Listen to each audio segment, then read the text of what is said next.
अब एक बच्चे का कास्ट सर्टिफिकेट उसके मदर के कास्ट के बेसिस पे भी बन सकता है। सुप्रीम कोर्ट ने अभी एक रिसेंटली इस जजमेंट में ये कहा।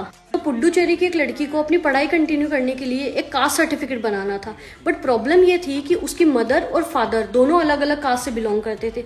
उसकी मदर एक एससी बैकग्राउंड से थी और उसके फादर नॉन एससी बैकग्राउंड से थे।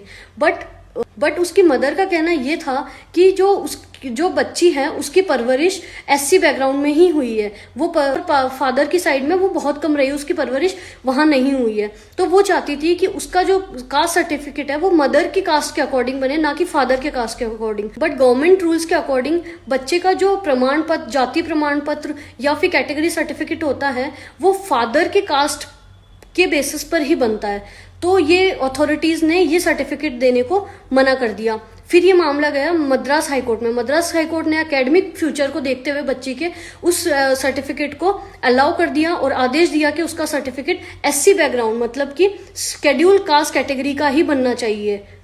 तो फिर ये मामला पहुंचा सुप्रीम कोर्ट में और सुप्रीम कोर्ट ने भी मद्रास हाईकोर्ट के जो जजमेंट है उसको अपील्ड किया और एक कंट्रोवर्शियल क्वेश्चन पूछा कि आज के समय में एक बच्चे का जो जाति है वो अपने माँ की जाति के बेसिस पे क्यों नहीं हो सकती, और हमेशा की तरह जैसा चलता आया है वैसे ही क्यों एक पिता के जाति के बेसिस पे ही होनी चाहिए। तो बहुत सारे कंट्रोवर्शियल ओपिनियंस है सब लोगों के अलग अलग। व्हाट डू यू थिंक, इसमें क्या ओपिनियन है आपका?